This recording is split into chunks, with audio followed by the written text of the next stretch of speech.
Hello ছাত্রছাত্রীরা, আশা করি তোমরা সবাই ভালো আছো এবং মন দিয়ে পড়াশোনা করছো। আজকে আমি তোমাদের আয়ত ঘন সম্পর্কে কিছু বলবো এবং কিছু গুরুত্বপূর্ণ প্রশ্ন করাবো। তোমরা যদি এগুলো ধাপে ধাপে শেখো, তাহলে তোমরা আয়ত ঘন যে চ্যাপ্টারটা সেটা দখলে নিয়ে আসতে পারবে, তোমাদের দখলে থাকবে। একটা নম্বরও এখান থেকে কাটা যাবে না। তোমরা প্রতিটি অঙ্ক সলভ করতে পারবে, যেই প্রশ্নই করুক। তা আমি এই ভিডিওটা যারা পিছিয়ে পড়েছে, যারা একদম অঙ্কেতে পিছিয়ে পড়েছে এবং অঙ্ক সম্পর্কে যাদের খুব ভীতি রয়েছে, তাদের জন্যই এই ভিডিও আমি বানাচ্ছি। আর যে কথাটা বলছি, যেটা আমি শেখাবো, খুব মন দিয়ে শিখবে। আমি সেগুলো শেখানোর পরে সেগুলো টাস্ক দেবো, সেগুলো করার চেষ্টা করবে। আবার সেই টাস্কগুলো আমি সমাধান করেও দেখিয়ে দেবো। তা ক্লাস 5-এ অথবা 6-এ আমরা আয়তঘন বা ঘনক সম্পর্কে আমরা শিখেছি। তা যারা পিছিয়ে পড়েছো, যারা অঙ্কের প্রতি যাদের ভীতি রয়েছে, তারা শেখোনি। তা মনে রাখো, আয়তঘন হচ্ছে একটা ইটের আকার। একটা ইট দেখেছো তো, তাহলে বুঝবে যে ওইটা আয়তঘনাকার। আর যদি একটা লুডোর ছক্কা দেখো, তো সেটা বলবে ঘন। এটাই হচ্ছে আয়তঘন আর ঘনকের সম্পর্ক। তা আমি তোমাদের প্রথমে কয়েকটা গুরুত্বপূর্ণ প্রশ্ন আমি টুকে দিয়েছি, এগুলো লিখে দিয়েছি। তোমরা প্রথমে নোট করে নেবে, আমি সমাধান করে দেখাবো। এ হচ্ছে মূল কথা। তা তোমরা প্রথমে দেখো, আমি কয়েকটা গুরুত্বপূর্ণ সূত্র লিখে দিচ্ছি, খেয়াল করবে। তো প্রথমে আসছি এবং অঙ্ক করতে করতে কোনটা কর্ণ সম্পর্কে বলবো। তো প্রথম যে সূত্রটা, সেটা হচ্ছে কর্ণের দৈর্ঘ্য, রুট ওভার দৈর্ঘ্য স্কোয়ার প্লাস প্রস্থ স্কোয়ার প্লাস উচ্চতা স্কোয়ার। হচ্ছে কর্ণের দৈর্ঘ্যের ফর্মুলা। কর্ণের দৈর্ঘ্য যদি বার করতে হয়, তাহলে তার ফর্মুলাটা হচ্ছে এইটা। ক্লিয়ার? ফর্মুলা কিন্তু একদম জলের মতো, তোমাদের ফার্স্ট কাজ হচ্ছে মুখস্থ করা।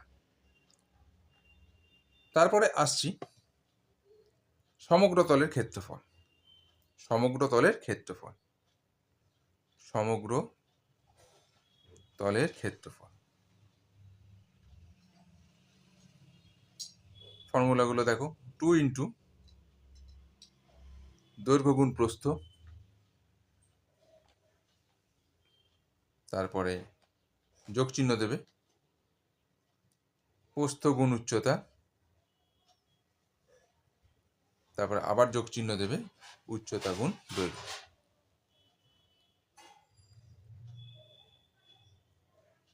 অবশ্যই বর্গ একক কথাটা লিখবে, ক্ষেত্রফল হলে বর্গ কথাটা অবশ্যই লিখবে। তা 2 নম্বর সূত্র হয়ে গেল। এবার আসছে 3 নম্বর সূত্র, আয়তন। সব সূত্রগুলো যখন অঙ্ক করবো ব্যাখ্যা করব, কিন্তু আগে তুমি মুখস্থ করে নেবে। তোমরা সবাই এটা ভালো করে মুখস্থ করবে, যে আয়তনের ফর্মুলা কি, সমগ্র তলের ক্ষেত্রফলের ফর্মুলা কি, কর্ণের দৈর্ঘ্যের ফর্মুলা কি। আয়তন বা ঘনফল কি করবে? দৈর্ঘ্য গুণ প্রস্থ গুণ উচ্চতা। হলো? এটা হচ্ছে ঘন একক। এটাকে কি লিখবে? ঘন একক। ক্ষেত্রফল হলে বর্গ একক লিখবে, আর আয়তন যদি বার করতে হয় তখন কি লিখবে? ঘন একক সম্পর্কে লিখবে। 4 নম্বর সূত্র, 4 দেওয়ালের ক্ষেত্রফল। এই সূত্রগুলো আয়তঘন করতে গেলে লাগবে। 4 দেওয়ালের ক্ষেত্রফল। ধাপে ধাপে তোমরা এগো, কোনো ভয়ের কিচ্ছু নেই, খুব সোজা। 2 ইন্টু দৈর্ঘ্য যোগ প্রস্থ গুণ উচ্চতা। এটা তো অবশ্যই বর্গ একক কথাটা লিখবে, এটা ফর্মুলাটা, এটা হচ্ছে মেন ফর্মুলাটা। এই যে আমরা যে 2 ইন্টু দৈর্ঘ্য প্লাস প্রস্থ, এইটা এইটাকে পরিসীমাও বলা হয়, পরিসীমা। তাহলে পরিসীমা ইন্টু উচ্চতা, কিন্তু আমাকে এইটা জানতেই হবে। তা তোমরা দুটোই জেনে রাখবে, পরিসীমা ইন্টু উচ্চতাও যদি বলি আমরা হয়ে যাবে। আবার 2 ইন্টু দৈর্ঘ্য প্লাস প্রস্থ ইন্টু উচ্চতা, 2 ইন্টু দৈর্ঘ্য প্লাস প্রস্থ ইন্টু উচ্চতা, এরমভাবে লিখতে হবে। আর 2 ইন্টু দৈর্ঘ্য প্লাস প্রস্থ মানে হচ্ছে পরিসীমা। যদি বলি পরিসীমা তাহলে কতটা, 2 ইন্টু দৈর্ঘ্য প্লাস প্রস্থ, এইটুকুনি বললেই তখন হয়ে যাবে। আচ্ছা, এরপরে আসছি 5 নম্বর। ওটা হচ্ছে কর্ণের দৈর্ঘ্য। এই কর্ণের দৈর্ঘ্যটা কার? সমকোণী চৌপল বা আয়তঘন, সমকোণী চৌপল বা আয়তঘন। এবার আসছি আমরা ঘনকের, ঘনকের কর্ণ, ঘনকের কর্ণ মানে কর্ণের দৈর্ঘ্য। দুটো কিন্তু আলাদা আলাদা ফর্মুলা, কিন্তু বিষয়টা একই। ঘনকের কর্ণের ফর্মুলা কি হবে? বাহু ইন্টু √3 একক। অবশ্যই এগুলো একক লিখবে, একক মাস্ট, একক সেটা মিটার হতে পারে, সেন্টিমিটার হতে পারে, যাই হোক একক মাস্ট। ঠিক আছে, দেখো তারপরে আমরা আসছি কি, এবার আসছি ঘনকের সমগ্রতা। আমরা যে প্রথম যে লিখেছিলাম ওই যে তিনটে, এই যে তিনটে লিখলাম না, 1 2 3, ওটা হচ্ছে আয়তঘনে, আয়তঘন বা সমকোণী চৌপল। ঠিক আছে, আয়তঘন বা সমকোণী চৌপল, আয়তঘনকে সমকোণী চৌপলও বলে। আর ঘনক মানে কিউব। আচ্ছা, এবার আসছি আমরা ঘনকের সমগ্র তলের ক্ষেত্রফল। ফর্মুলাগুলো যদি না জানো তাহলে কিন্তু তোমরা অঙ্ক করতে পারবে না। আর প্রথমেই যদি ভয় পেয়ে যাও তাহলে কিন্তু হবে না। 6 ইন্টু বাহু স্কোয়ার। অবশ্যই ক্ষেত্রফল বললে আমি কি বলেছি, বর্গ একক কথাটা লিখতে বলেছি। 6 নম্বর। 7 নম্বর কি, ঘনকের আয়তন, ঘনকের আয়তন। আয়তনকে কি বলে? ঘনফলও বলে। কি বলে? আয়তনকে ঘনফলও বলে। সেটাকে কি লিখি আমরা? বাহুর কিউব, মানে বাহু গুণ বাহু গুণ বাহু। এটাকে কি লেখা যায়? বাহু গুণ বাহু, মানে বাহুর দৈর্ঘ্য গুণ বাহু, অবশ্যই ঘন একক। তোমরা এটাও লিখতে পারো, তার বদলে এটাও লিখতে পারো। মানে বাহুর দৈর্ঘ্য দিয়ে দেবে, বলবে ঘনকের আয়তন কত, তখন মানগুলো বসিয়ে 3 বার গুণ করে দিলেই হয়ে যাবে।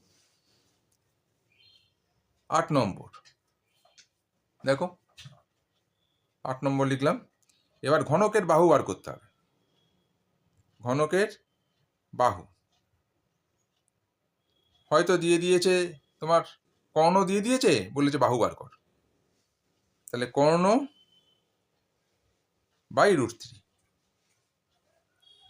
ঠিক আছে, এটাকে কিভাবে লেখা যায়? কর্ণের ফর্মুলাটা কি? এই যে কর্ণের ফর্মুলা কি? কর্ণের ফর্মুলা হচ্ছে সমগ্র তলের ক্ষেত্রফল। সমগ্র তলের ক্ষেত্রফলকে আমরা 6 দিয়ে ভাগ করে এই √ওভার যদি করে দিই তাহলেও ঘনকের বাহু বেরিয়ে যাবে। হয় দুটোই মনে রাখবে, ঘনকের বাহু বললে এই ফর্মুলাটাও মনে রাখবে, আবার এটা সমান সমান যে এইটাও হয় এটাও মনে রেখে দেবে। দুটোই মনে রাখবে, অবশ্যই মনে রাখবে, নাহলে কিন্তু তোমরা পেরে উঠবে না। 9 নম্বর, ঘনকের প্রতিটি তলের কর্ণ।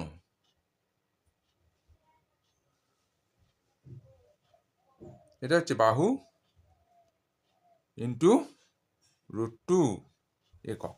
এগুলো একক অবশ্যই লিখবে। আমি আজকে তোমাদের 9টা ফর্মুলা দিলাম, 9টা ফর্মুলা। তোমরা যদি শিখতে চাও তা সর্বপ্রথম ধাপ হচ্ছে এই ফর্মুলা মুখস্থ করা। সর্বপ্রথম ধাপ।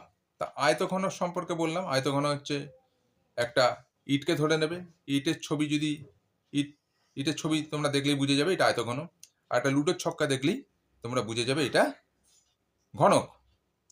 আর আরেকটা কথা বলি, আয়তঘনের দুটি যে তল আছে পরস্পরকে যে সরল রেখাংশে ছেদ করে তাকে তার ধার বা প্রান্তিকী বলে। তাহলে সমকোণী চৌবলে দুটি তল পরস্পরকে যে সরল রেখাংশে ছেদ করে তাকে তার ধার বা প্রান্তিকী বলে। এই কথাটা মাথায় রাখো। তা এই যে আমরা একটা যে ইট আঁকছি, একটা যে আমরা ইট যে আঁকছি, একটা যে ইট আঁকবো, তা কিরম ভাবে আঁকি আমরা? এই জিনিসগুলো তো